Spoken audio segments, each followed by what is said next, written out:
I have molded my life around the fact that work is the best way to move people out of poverty, and that work is at the core of human dignity, but it's not all that there is.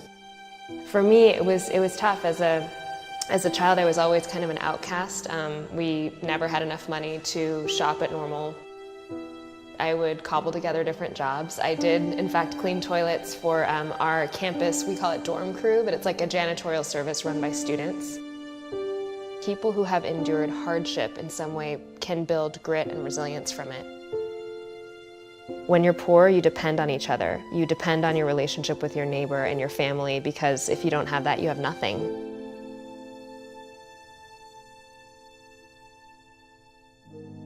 The only real power we have in the world is choosing our response. We can't choose what happens to us. We can get stuck into situations where we are abused, where we are not treated fairly, where any number of bad things can happen. And so the only choice we can make is how to respond.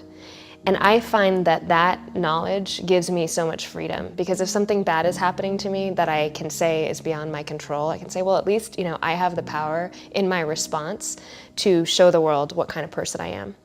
And I can't tell you the number of really interesting examples of post-traumatic growth that we're now cataloging. People who've lost everything, people who've had their kids murdered in front of them, people who've had just every manner of hardship, who are able to choose their response. And rather than shutting down and, getting more and more depressed, which is something that you have to get through, but the choice to take that painful experience and mold it into something positive for the world is, I think, the deepest kind of healing we can have as humans. And for me, I think part of what got me through those tough times, eventually as I matured, was the knowledge that I had transformed that into something good for the world.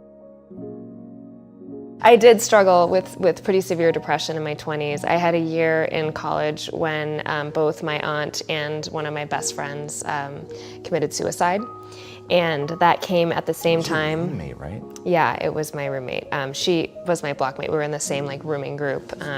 And we had very similar backgrounds and very similar relationships with our parents. And so, and both my aunt and this young woman were incredibly beautiful, incredibly bright, like the least, you would imagine the least likely to take their own lives. And so it was such a huge burden to carry that. And at the time, therapy and counseling wasn't as known maybe as it is now, and there weren't very many resources, so I didn't seek that out. And at the same time that was going on, I was undergoing tremendous financial pressure. My parents had gotten a divorce and couldn't pay for school at all, so I was working 3 jobs and always trying to hustle to make ends meet with a full course load.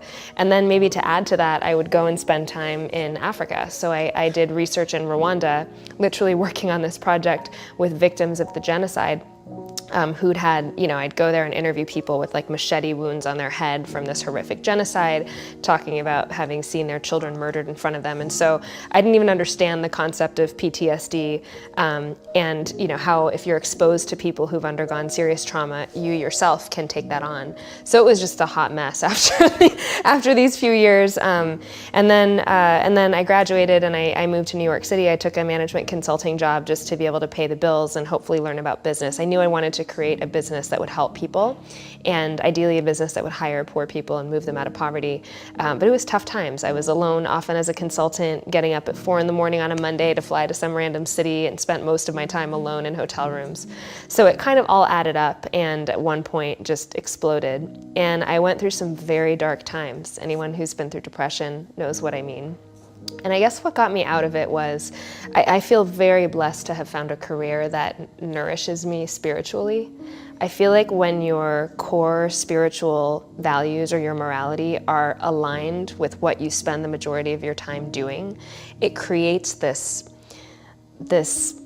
unity in your soul. And I feel like having that has been such a cornerstone of my life. It's what I often go back to when I'm really struggling or when I'm feeling depressed. I will literally go back and read. I have a file in my Gmail of inspirational stories from our workers. Stories that people will send me about their own transformation, or stories that managers of our centers will send me. And whenever I'm feeling depressed, I'll go back and read those just to ground me.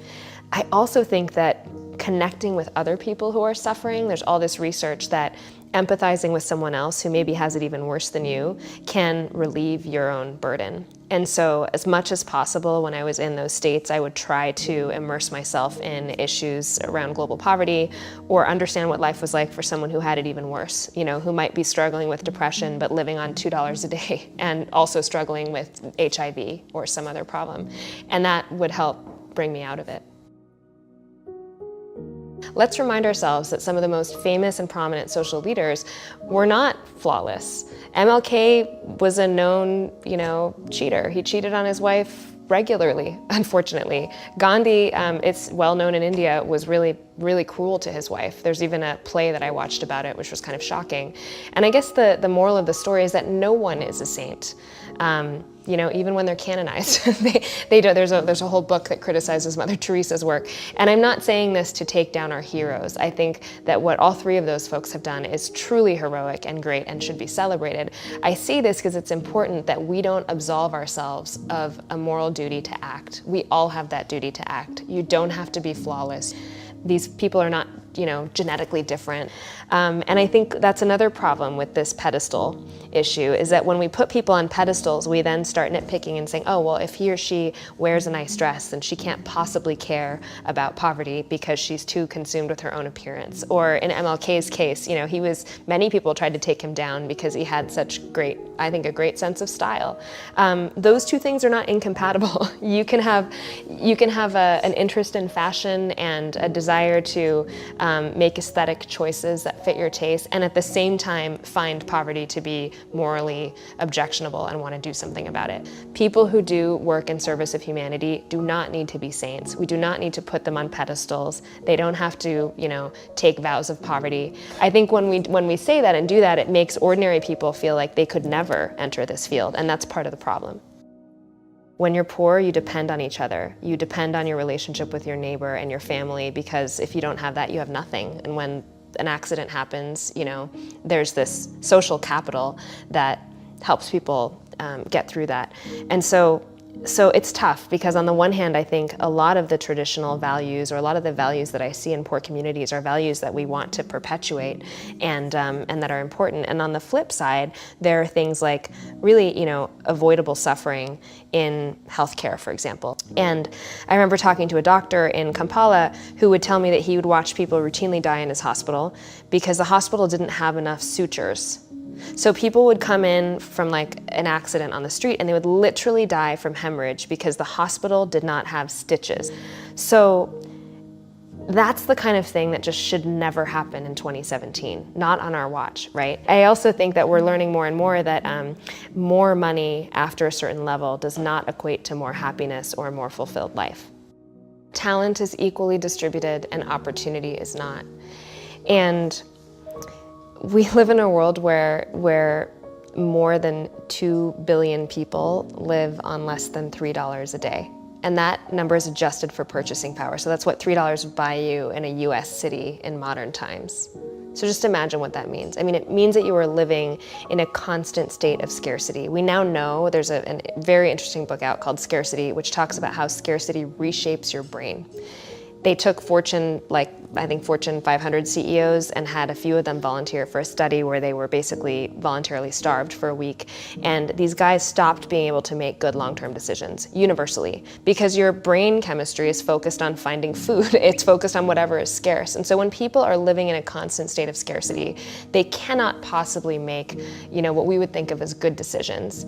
They are locked into a state of suffering and not achieving their full human potential that is just tragic. And it's tragic not just at the individual level, it's tragic in the sense of this is the greatest natural resource we have in the world.